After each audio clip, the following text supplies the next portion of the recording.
Pamela Petterjack.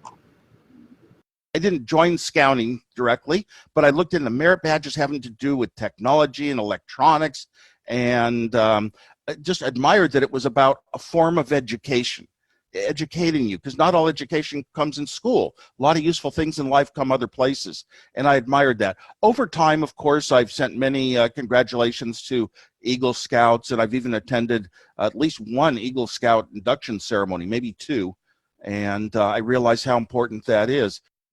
Why I'm a big fan of scouting. I'm Pamela Petterjack, and I just want to say it's a great honor to interview you today. Thank you so much for taking the time to be here with us. You mentioned that you had been a technology person since you were in school and probably even before. How did you first get interested in computers and technology? What sparked that interest for you? I was very good at math, tops at math in my schools, and we had science fairs, and I did projects that won me awards. And, you know, whatever you're good at is what you value in life. And I got into electronics, not in school. It was outside of school. I even had a ham radio license by age 10 years old, had to do a lot of studyings of mathematical formulas, how electronic circuits were made, how to do formulas to see how well they would work and make changes. So I was very advanced in electronics and accidentally stumbled into computers. There were no books, there were no schools or anything. So basically I was just doing it because I was proud of myself for having learned a few things that nobody else in school does. Nobody else did, you know, and I felt good about it. So eventually through high school, I even discovered a booklet that described the insides of a computer that was really built. And I knew from early elementary school projects how to build little devices out of electronic parts to make these sort of things. And I sat down on paper and I started training myself to design computers. I never thought it was a job for anybody. I never thought I'd do it in my life as a job. And as I got better and better, the number of hours you put into something always results in how far you go.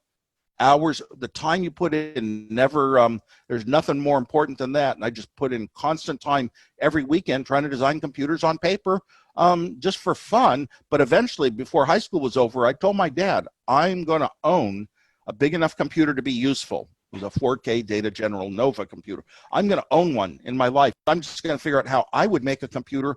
And then I made it better and better and better with fewer and fewer parts. And that's what those hours of work really got me the skills that, you know, made me some very ultimate level of computer designer by the time it was going to actually be useful. My first computer was in high school. We didn't have computers, as I said, but my electronics teacher recognized me as a genius in class, and he arranged for me to go once a week to a company in industry in Silicon Valley, in Santa Clara. Once a week, I go down to Sylvania and I got to program a real computer, whatever a computer was. I got to see it. I got to touch it. I got to write programs. I wrote some really great ones. And so that was my first real online computer experience. And that's why I eventually told my dad, that's the level computer I want, where you can sit down and type English-like programs and solve problems and get outputs and do mathematics. So while you were working on your first computers, describe that process. How many iterations did you go through till you knew you had the computer that you were ready to take to market?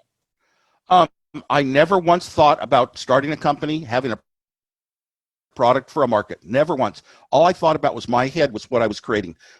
Techniques, you know, tricks that could not be in any engineering book even. I would think of doing the strangest thing, using parts in ways they weren't intended because it saved me parts and saved me money. Or I would have one part do not only one job, but a second job at the same time.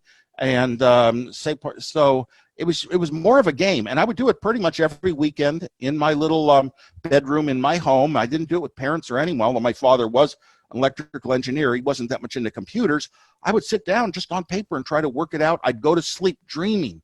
And I'd think about a problem I had. Can I possibly get this down, save a couple of chips here or a couple of lines of code? And I'd wake up in the middle of the night with solutions a lot.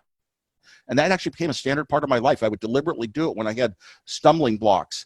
And because I designed the same computers, I designed all the computers made by Varian Corporation, by Digital Equipment, by Data General, by Hewlett Packard, all these different mini computers of around 1970, 68 and 1970.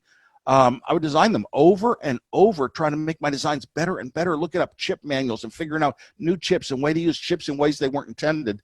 And those chips are like the lumber to make computers.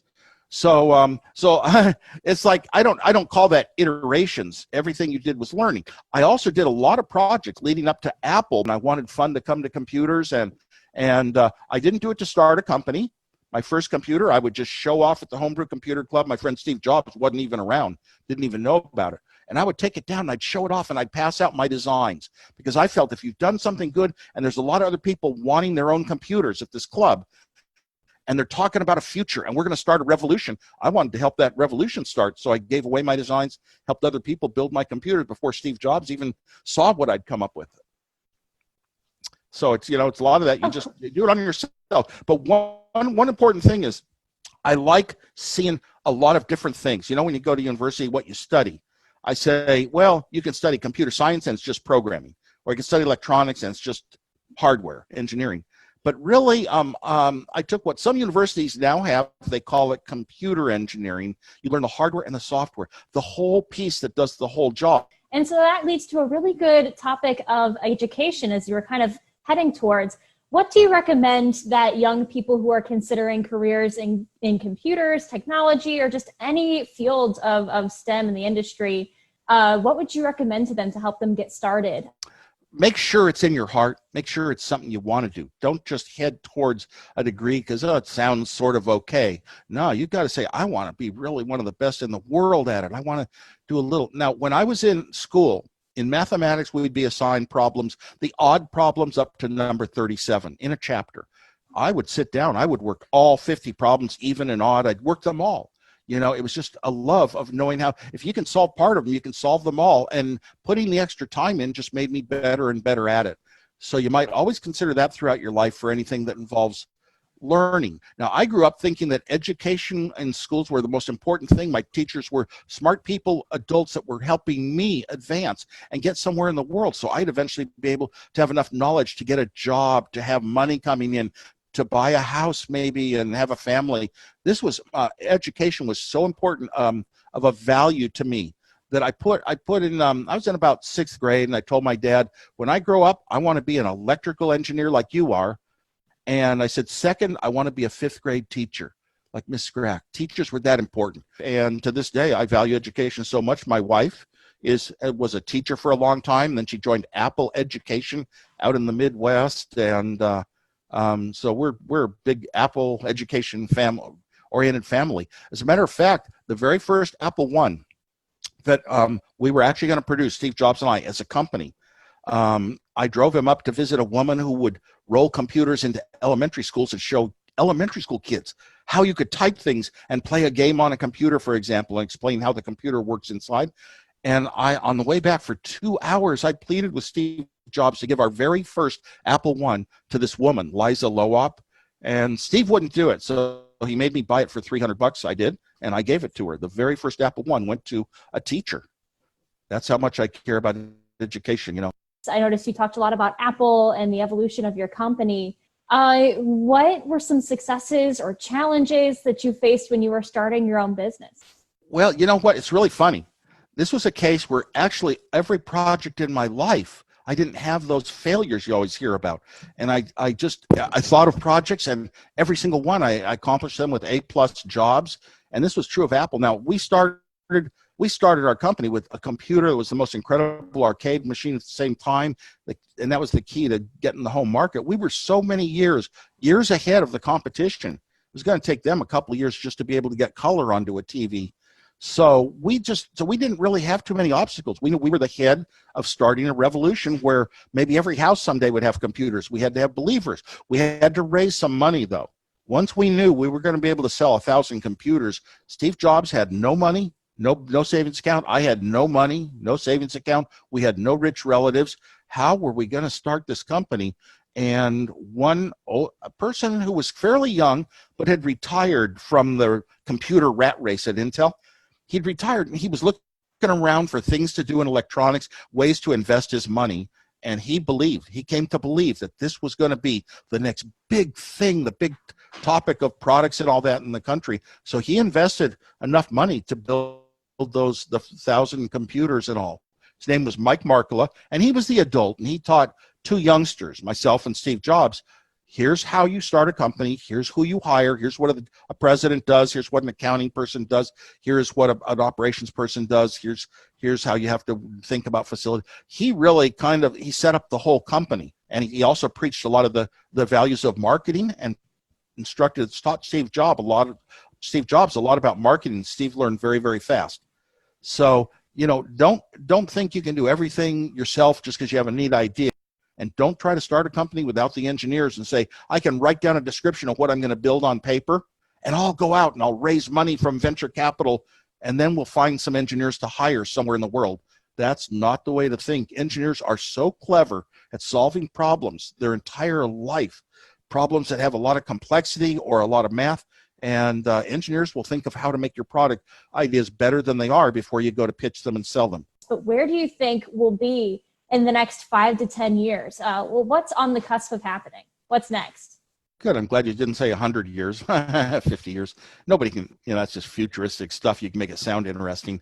5 to 10 years. I think that pretty much our smartphones are going to be about what they are and the size that they are. And we look at automobiles were an important technology when they came.